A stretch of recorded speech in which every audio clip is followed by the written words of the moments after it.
horse of the King's carriage, Icon. Yes. What a wonderful name for a horse, and the fact that he's obviously so steady.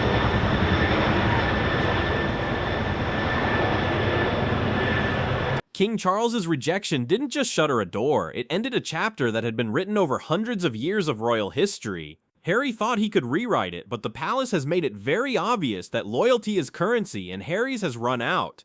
Following his divorce from the late Princess Diana in 1996, after 15 years together, going, "The hard fact, you can't burn down the house and hope to be invited back to dinner, not when the ashes are still warm and the news hasn't stopped." Harry's newest rejection isn't just a missed opportunity, it's a loss of who he is. In the harsh world of palace politics, forgiveness takes longer than news stories do, and what's even more distressing is how personal it all feels. This isn't just a monarchy trying to look good, this is a dad telling his son to stop. Harry utilized the correct channels, and the request was formal, quiet, and even polite. It didn't matter. It didn't matter if he really meant what he said or if he thought this event could be an olive branch. In King Charles's world, deeds scream louder than apologies sent through aides. The memoir, the interviews, and the media circuits weren't simply for work. People thought they were betrayals, and no one in Buckingham Palace forgets a betrayal. Queen Camilla, who Harry had once harshly criticized, was front and center at the event, but the son who had once walked behind Princess Diana's funeral was nowhere to be seen. That difference wasn't really small. It was amazing, and for the people who work for the royal family who saw it happen, it was proof that the company has completely changed. Now the world is watching again. They're watching Harry deal with the effects of his decisions, Meghan stay quiet and look like she's not involved, and a monarchy draw its lines of battle, not with drama, but with distance. Harry wanted to show that he could still serve, that he still had a place, and that his heart was still in the right place, but the institution didn't think it was enough, and maybe it never will be. What now? It's not going to work. He's got to recover himself before he can actually get... First of all, Harry's crew is doing everything they can to fix the damage. People are talking about another public appearance, maybe another passionate interview, another chance to explain and make the rejection less harsh. But how many times can the same story be told in a different way before people stop paying attention? He can only play the part of a misunderstood exile so many times before people stop paying attention. People who know say that Harry was shocked by how clear the palace's answer was. He thought he would at least get a conversation, a courteous no, or something like that. What he got was worse. Stillness followed by absence. No call, no message, no formal statement, just absence, which was brutally simple. To make things worse, some people are getting tired of the back and forth. It's hard to keep hoping for a return when every step toward peace seems to be met with a new round of controversy or PR strategy. One royal analyst put it plainly, you can't win back the family while using your fame as a weapon. Maybe that's the heart of the matter because the royal family doesn't work like Hollywood. There is no reboot button or big return story. The crown doesn't give you blueprints, so after you leave and burn those bridges, you have to build new ones from scratch. People think that King Charles has never been more determined. His reign is about stability, order, and a polished public image. Bringing Harry back, even symbolically, would send a confusing message, and this king doesn't do confused messages. Sources suggest that William's opinion is even stronger. The brothers haven't talked to each other in months, and any prospects for a public reunion are all but gone. One aide is believed to have commented that there is too much water under the bridge, and now the rivers are full. It's a harsh comparison, but it works since Harry isn't just outside the room, he's outside the building. He is a guy stuck between two worlds. He is still a prince by birth, but not by function. He is still a global figure, but not a royal insider. The title is there, but the trust is gone.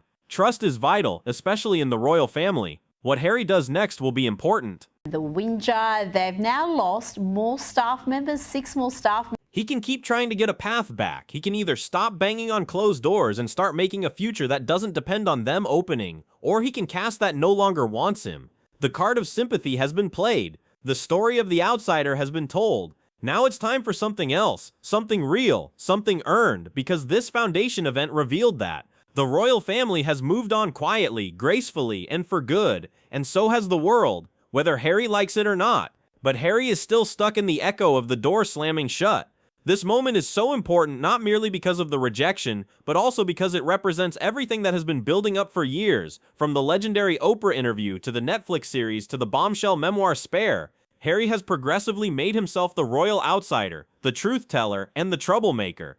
But disruptors only work while there is still a way to get to the world they are disturbing. Once that way burns, you are not a disruptor, you are just alone. Now Harry is facing that isolation full speed. The royal drama doesn't make him feel sorry for him anymore in Montecito. The American people who were once interested in the fairy tale that turned into a tragedy are moving on. The movies, the buzz is going away. Invitations are coming in more slowly. The Sussex shine is fading. People used to praise his humanitarian work as new global alternatives to the typical royal mold. Now, though, they feel like reruns of a brand that isn't changing. His non-profit Archewell has had a hard time getting off the ground. Major initiatives are not clear. Impact reports seem to be full of empty words. Yes, the job is getting done, but not as much as he said it would. And that lack of real progress is like the general unhappiness with Harry and Meghan.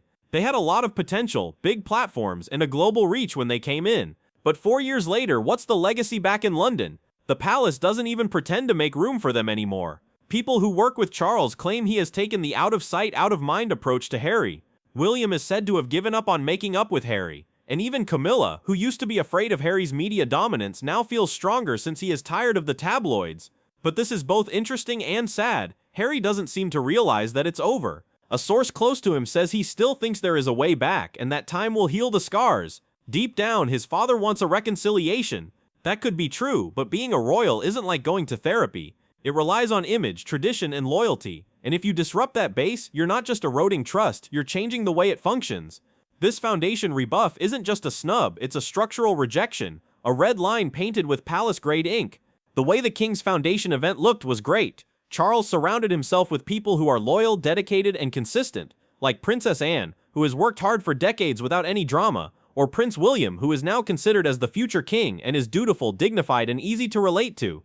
Queen Camilla's role has become more solid since she became the polished partner of a reigning monarch. Her transition is complete, and her PR arc is astounding and effective. Harry is still talking about the past, still suing his family for trauma in public, and still demanding a seat at the table while burning the menu.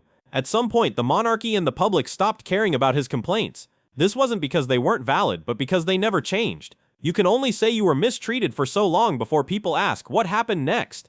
The king's rejection wasn't a punishment, it was a statement, a defining shift from parental patience to executive decision-making, from Charles the father to Charles the monarch. Royal experts believe this marks a turning point. Harry isn't only not going to this function, he's also being phased out of royal etiquette altogether. He won't get any insider briefings, updates, or roles in future events. One staffer to the palace claimed, "We don't plan around Harry anymore. We make plans without him." So assuming that's the case, what does Harry have left in the royal orbit? A few titles, some family photos, and a legacy that primarily lives in the news now, not in the halls. The media in the United States is also starting to change. Even news sites who used to agree with the Sussex story are now being cautious. Features in magazines are less positive. Talk shows have ceased being so nice. The Netflix follow-up programming seems unsure.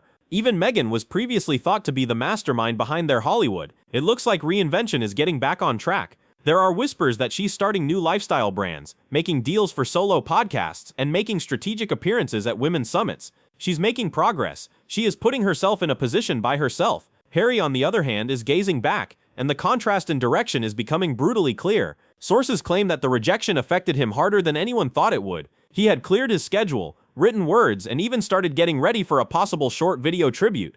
The foundation event wasn't just an opportunity to be seen, it was also hope, a silent belief that his family would provide him an olive branch, even if it was just a symbol. But instead, he got nothing, and in that nothing, he heard everything. One royal commentator said that this wasn't just about Harry not being there. It was about Harry not mattering, which is heartbreaking for a man whose life was previously guided by royal expectations, who stood next to his brother at world events, who served in the military with honor, and who carried the emotional weight of Diana's legacy. This new reality feels like erasure, but maybe it's also a necessary break. The truth is that as long as Harry has one foot in the royal world, he can't fully stand in his own. The constant pull toward palace drama and the attempts to course correct through interviews or insider memoirs aren't solutions. They take your attention away from things. Harry needs to figure out what kind of man he wants to be outside of Buckingham Palace, outside of titles, and outside of the family he used to know. This rejection could be the best or worst thing that ever happened to him, because now the illusion is finally gone. The door isn't just cracked open, it's locked shut. This kind of clarity, as harsh as it is, could be the freedom Harry has been saying he desired all along. But he can't use it until he stops asking for a place at the royal table and starts making his own. What makes this moment so important is not just the rejection itself. It's a symbol of everything that's been happening for years, from the legendary Oprah interview to the Netflix series to the explosive memoir book. Harry has progressively made himself the royal outsider, the truth teller, and the troublemaker. Disruptors only work when there is still a way to connect with the world. When that bridge burns, they're not a disruptor anymore. You're all by yourself. The Prince of Wales. And just very quickly, is there any sense that William and Harry talk to each other again? There's no sense at all. No. No. At the moment, Now that Harry is back in Montecito, where he is alone, the royal drama doesn't make him feel sorry for himself anymore. People in the US who were once interested in the fairy tale turned tragedy are moving on. The buzz about Hollywood is dying off, invitations are coming in more slowly, the Sussex shine is fading. His humanitarian work, which used to be seen as new and worldwide alternatives to the usual royal mold, now feels like reruns of a brand that isn't changing. His nonprofit, Arkwell, hasn't been able to get off the ground. Big plans are not clear. Impact reports seem to be full of empty words. Yes, the job is getting done, but not as much as he said it would. And that lack of real progress is like the bigger problem people have with Harry and Meghan.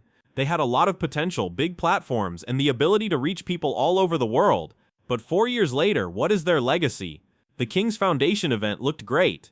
Charles surrounded himself with people who are loyal, dedicated, and consistent, like Princess Anne, who has worked hard for decades without any drama, or Prince William, who is now considered as the future king and is dutiful, dignified, and easy to relate to. Queen Camilla's role has become more solid since she became the polished partner of a reigning monarch. Her transition is complete, and her PR arc is astounding and effective. Harry is still talking about the past, still suing his family for trauma in public, and still demanding a seat at the table while burning the menu. The monarchy and the public lost interest in his complaints at some point, not because they weren't true, but because they never changed. People will only believe you when you say you were mistreated for so long. Then they will question, what about his kids? And little Miss Victim Meghan will not be happy. The Guardian says that Prince Harry wants his children's HRH titles, which stand for His and Her Royal Highness, to feature on their passports. Why? So they could decide later if they wish to be regal. You know, after kids grow up in Montecito, away from all the show rules and attention, they may have their cake and eat it too, but with royal monograms and imported jam, of course this little bombshell didn't go down well. One royal source said it clearly, you can't keep tossing stones at the crown and expect to be asked back to wear it. So what's the point? Meghan and Harry left. They were very clear that they wanted privacy, freedom, and the American ideal. So why are they suddenly trying to keep their kids connected to the royal family in the middle of Netflix deals, unsuccessful brand launches, and a limelight that is quickly fading? A candid picture of Lilibet at her birthday party. Let's be honest. This isn't about Archie and Lilibet's right to serve the crown. It's all about leaving a legacy. It's about power and keeping control of your brand. Let's be honest. Being a royal, even from 5,000 miles away, is still worth something. As always, Meghan's lifestyle business is already benefiting from her Duchess title. It started out in pandemonium, that's for sure, but you can bet that it's still selling royal-inspired raspberry jam and tea like it was produced in the Queen's own pantry. The logo seems like it's one hummingbird away from a Windsor coat of arms, and the American media is really going after Meghan and Harry for that launch. Puck News said it was a quick fix that was lazy. People in the know are saying that she skipped on better investments behind the scenes to seek that Montecito Gwyneth glow. She doesn't want to be like other people, she wants to be royal. But the execution was an absolute disaster. So even though the business fails and the news stories go down, all of a sudden there's discussion about Archie and Lilibet keeping the royal door open. Why? Because nothing sells like royalty, especially when it's far away, mysterious, and easy to sell. But this approach, this let the kids decide later idea, doesn't take into account how monarchy really works at all. Royal roles aren't a new Netflix show. You jump in when it works for you. There are rules, expectations, and yes, consequences. Prince William knows this better than anyone else. For the purpose of argument, let's imagine that William becomes king in 15 to 20 years. Are we really supposed to believe that he's going to let his estranged brother's kids, who were raised in the US and have little to no connection with the British public, move into official roles? They grew up watching their parents sue tabloids and trash the monarchy. Palace Confidential's Katja Adler stated it best. What makes you think the future king is going to say, oh well sure, your kids want to be full-time royals? Please come in. This isn't a family reunion, it's a national institution, and they've been treating it like a joke for years. Tyler Perry allegedly wouldn't even go to Buckingham Palace after letting them stay at his Beverly Hills residence. Tyler Perry was a man who earned a living by fixing family problems and making wigs and robes. I was like, no way am I dealing with those people. Harry predicts that King Charles, or more likely King William, will give Archie and Lilibet the royal green light and let them in like long-lost heirs. It's making me feel crazy. It's a PR trick, and it's making every royal insider very tired of being royal. I wrote, has there ever been a couple more full of contradictions than the Duke of Duchess of Sussex? So determined were Prince Harry and Meghan to protect their privacy during the birth of their firstborn, they even released a statement beforehand insisting the public, who pay for the bulk of their very luxurious Because there's a bigger problem here, and it keeps coming up. Harry and Meghan want the benefits of being royal without having to answer for them. They want to be both rebels and heirs, critics and insiders, California royals with Montecito Zen and London power. But that balancing act is not just tiring, it's impossible. Sources indicate that even their closest friends are confused behind the scenes. Meghan is still angry that Kate has taken control so soon. Harry, on the other hand, is said to still be concerned with changing the story of Diana. Some people even say that he thought about changing his name from Windsor to Spencer to honor his mother and quietly reject his father's family. They seem to be constantly turning trauma into opportunity, but this new plan to keep the royal path open for their kids while burning every bridge on their own might be their most outrageous contradiction yet. You can't burn down the family home and then save a room for your kids. That's not how being a king or being an adult works, and let's not forget how things look. You can't say that the palace is racist, emotionally abusive, and doesn't care about your health and then say it's a good idea for your multiracial kids to work there. That's not giving people authority, it's taking advantage of them, which is what Meghan said the company did to her. Strictly Come Dancing. And to be honest, if this is any sign of what 2025 will be like for the Sussexes, we should get ready for more royal turmoil. Harry is said to be breathing into a paper bag in Montecito, while Meghan is updating her crisis PR team group chat across the pond. Meanwhile, Prince William is earning kudos for standing up for himself, and not just from royalists.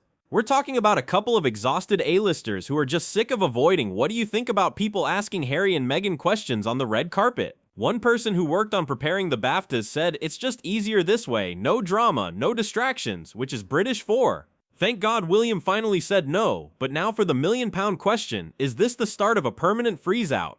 Are we seeing the gradual unpleasant retirement of the Sussexes from elite UK events altogether?